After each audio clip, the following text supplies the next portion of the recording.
Mzee vipi? Wasemaje sasa? Mimi si mzee, mimi ni kijana mzuri sana. Sawa. Nataka yes. Hii ni how much? Hii moja ni 20. Hii ni 20? Hii si umesema hii nanasi? Moja ni 20. So utaniwekea hapa. Umesema ya 20 ni how much hapa? So ya 20 ni how much? Si nakwambia moja ni 20. So ya 20 ni how much?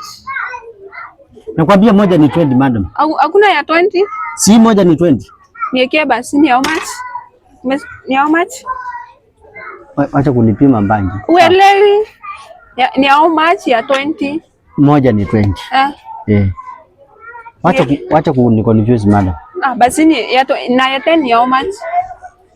Asina ya 10. Nakuuliza ya 10 ya how much? Ni 10. Huyu haelewi. Sasa unafanya nini hapa kama hutaweza kuelewana na customer? Wewe ndio ulinifungulia hii biashara.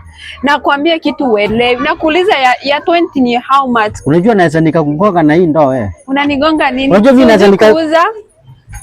Utapata umechukuliwa vitu zote hapa. Kwani soko kuna wenda simu?